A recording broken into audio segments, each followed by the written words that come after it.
नमस्कार विद्यार्थी मित्रांनो, स्वागत आहे तुम्हा सर्वांचं आपल्या यूट्यूब चॅनलवरती। विद्यार्थी मित्रांनो, ITI क्राफ्ट इन्स्ट्रक्टर 1457 जागेसाठी DVT कडून जी काही रिक्रुटमेंट प्रोसेस सुरू आहे त्या रिगार्डिंग हायकोर्टमध्ये 18/6/2024 रोजी म्हणजे काल या ठिकाणी हिअरिंग्स होणार होती।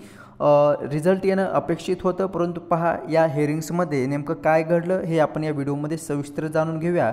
सो व्हिडिओ शेवटपर्यंत पहा विदाऊट स्किप करता, जेणेकरून तुम्हाला या हिअरिंग्सबद्दल योग्य माहिती, ऑथेंटिक माहिती मिळेल। ओके, सो कालची हिअरिंग्स हायकोर्टमध्ये पार पडली। विद्यार्थी मित्रांनो, DVTच्या वतीने सर्व तयारीनिशी अधिकृत जे काही वकील आहेत ते प्रेझेंट होते, परंतु विषय काय झालेला आहे, जी काही 53-13ची केस आपल्या केससोबत सुरू आहे, त्या केसमध्ये त्यातील ज्या काही कॉपीज आहेत त्या समोरच्या पार्टीला इश्यू झालेल्या नव्हत्या किंवा त्यांच्यापर्यंत त्या नोटीस जारी केलेले नव्हते किंवा त्यांना मिळालेले नसल्या कारणामुळे हायकोर्टनं काय केलेलं आहे, पुढील डेट दिलेली आहे। ओके, आता 4 जुलैपर्यंत ज्या समोरच्या पार्टीला ज्या काही कॉपीज आहेत ते सर्व करण्याचे आदेश या ठिकाणी हायकोर्टकडून देण्यात आलेले आहे। 4 जुलै 2024। ओके, 4 जुलै 2024पर्यंत समोरच्या पार्टीला जे काही डॉक्युमेंटेशन आहे किंवा नोटीस आहे ते सर्व करण्याचे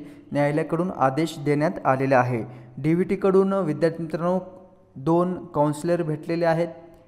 सो हे एक अतिशय महत्त्वाची आनंदाची बातमी आहे। ते DVT कडून सिनियर काउन्सिलर भेटलेले आहेत। लवकरच निकाल येणं हे अपेक्षित असणार आहे। विद्यार्थी मित्रांनो, पुढील तारीख जी हायकोर्टकडून देण्यात आलेली आहे ते म्हणजे 8 जुलै। ओके, 8 जुलै 2024 ही डेट आपल्याला हायकोर्टकडून भेटलेली आहे। 8 जुलै रोजी सुनावणी होणार आहे। तोपर्यंत जी काही भरती प्रक्रिया आहे त्यावरती स्टे हे कायम असणार आहे। ओके, 8 जुलैपर्यंत स्टे जे आहे ते भरती प्रक्रियेवर कायम राहणार आहे। ओके, सो या कालावधीमध्ये कुठल्याही प्रकारचा निर्णय घेतला जाणार नाही, भरती प्रक्रियेवरती स्टे हा कायमच राहणार आहे। सो ही कालची अपडेट आहे भरती प्रक्रिया संदर्भातची। बरेचसे विद्यार्थी कॉमेंट्स करत होते की सर, कालच्या हिअरिंग्समध्ये जो काही रिझल्ट येणं अपेक्षित होतं, 2:30 वाजेपर्यंतचा जो काही टाईम देण्यात आलेलं होतं त्या रिगार्डिंग आपल्याला कॉमेंट्स येत होते। सो विद्यार्थी मित्रांनो, पहा कालच्या हिअरिंग्समध्ये हे घडलेलं आहे। भरती प्रक्रियेवरती स्टे हा 8 जुलै 2024पर्यंत कायम राहणार आहे।